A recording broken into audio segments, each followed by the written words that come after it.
The first claim that he dismissed was Blake Lively's claim under Title VII of the Civil Rights Act of 1964.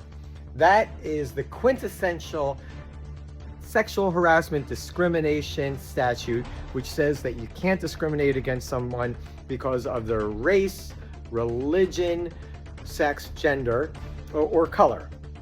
And here's the catch. That applies all over the United States, but it only applies if you're an employee.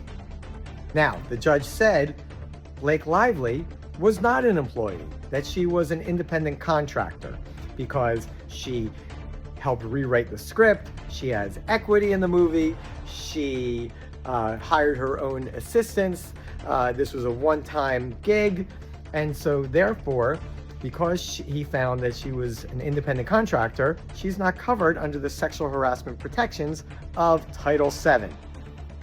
Out the window. But the next thing that she sued under was California law.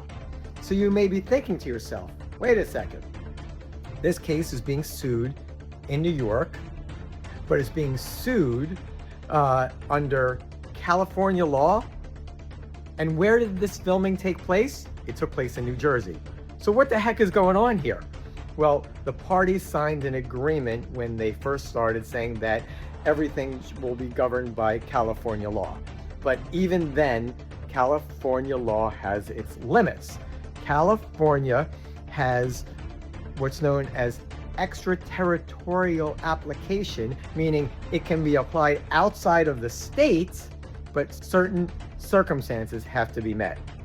And the judge found that because the sexual harassment occurred in New Jersey, not in California, therefore he did not allow California law to apply.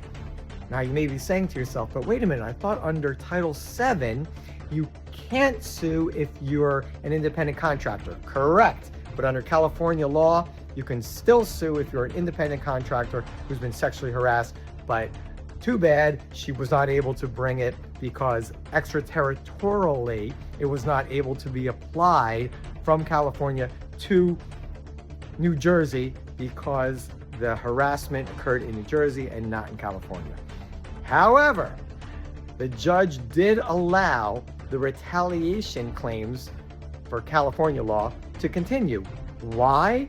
Because the judge found that the retaliation had a sufficient nexus connection to California because the retaliation occurred in California where they allegedly did the smear campaign, social media against her. So that's what the judge allowed. That was on April 2nd, I believe, of 2026. And then they had a May 18th trial date. And next thing you know, lo and behold, a notice of settlement gets filed with the court. It says the whole matter is settled. However, the parties maintain their rights to sue under this amazing California law, Civil Code 47.1.